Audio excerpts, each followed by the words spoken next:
Quelle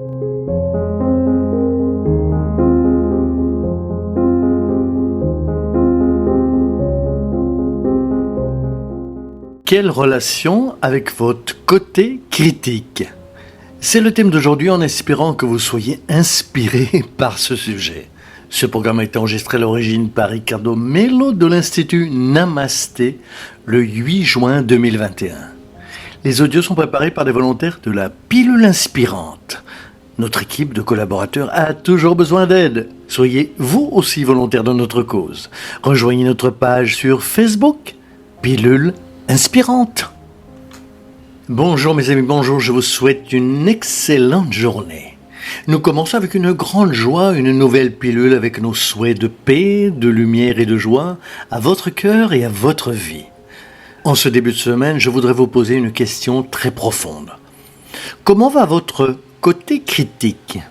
Êtes-vous trop critique envers vous-même, modérément critique envers vous-même ou vous ne vous critiquez pas du tout? Nous allons voir que notre relation avec notre côté critique peut expliquer beaucoup de choses que nous vivons ici. Et j'espère que vous aimerez beaucoup et que vous apprécierez la pilule d'aujourd'hui. Allez, critiquer.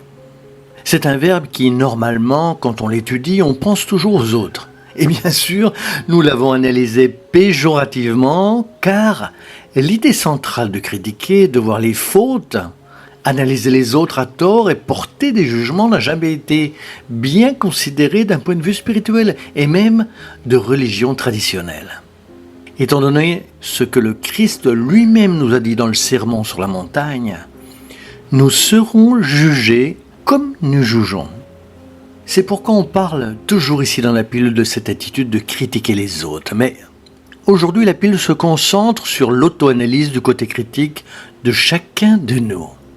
Nous avons 3 voies principales de relation avec notre côté critique. La première est celle des personnes extrêmement exigeantes avec elles-mêmes. Généralement, ces personnes sont perfectionnistes.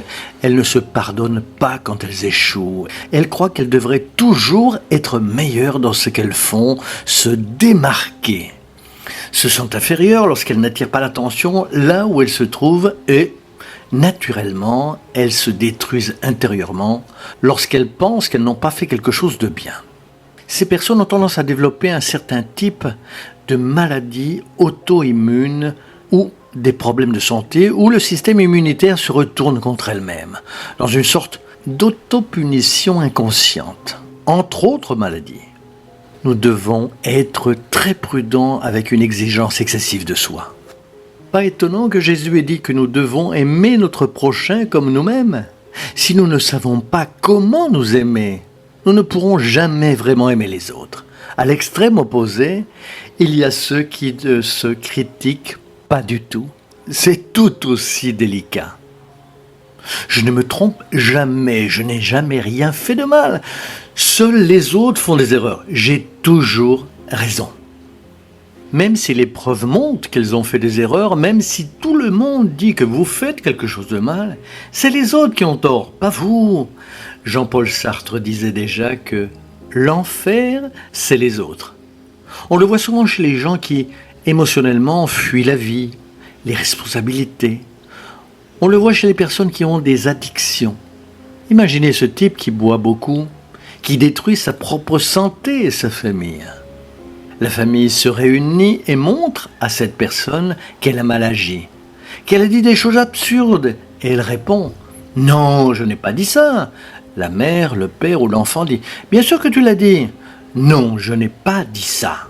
Tu détruis ta santé, c'est mon problème, tu n'as rien à voir avec ça ». Cette personne ne reconnaît pas qu'elle a tort. Dans les relations, vous allez parler à l'autre et l'autre dit toujours que c'est vous qui avez tort, jamais lui-même. Bref, on n'a même pas besoin de dire que, comme celui qui se critique à outrance, celui qui fait le contraire est autant déséquilibré et peut développer des maladies plus tard. Cette personne a probablement une forte tendance à s'isoler émotionnellement parce que personne ne voudra être avec elle. Parce qu'elle pense juste qu'elle est la meilleure personne qui soit et que tout le monde a tort. qu'elle est la seule personne spéciale sur la planète parce qu'elle ne se trompe jamais. Si vous êtes comme ça, ouvrez les yeux, parce que cela explique bon nombre des problèmes spirituels que vous rencontrez. Au milieu, comme toujours, se trouve le bon sens. C'est ce que nous espérons. Apprendre à être modérément critique. De l'analyse de soi et de la connaissance de soi. C'est ce que la spiritualité supérieure nous dit de faire. C'est ce que nous avons comme guide clair pour notre apprentissage. Dans le livre des Esprits, la question 919, Saint Augustin dit « Fais ce que je faisais quand je vivais sur terre. » À la fin de la journée, j'interrogeais ma conscience. Revoyais ce que j'avais fait et je me demandais si je n'avais pas failli à quelque devoir, si personne n'avait à se plaindre de moi. Une analyse calme et raisonnable et du bon sens nous fera beaucoup apprendre de nos erreurs, sans se mêler à ces erreurs, sachant qu'on peut toujours se réinventer. Ces erreurs nous feront assumer la responsabilité qui est la nôtre. C'est cette mesure de bon sens qui va changer la vie de chacun. Et vous, pensez-vous que vous êtes plus sur la voie d'être trop critique, sur la voie de l'absence de critique, ou êtes-vous déjà plus modéré ? Croyez-moi, le bon sens vous libérera de bien des peines et de bien des obsessions. Restez dans la paix de Dieu et vous le savez déjà, mes amis. À bientôt, à très bientôt.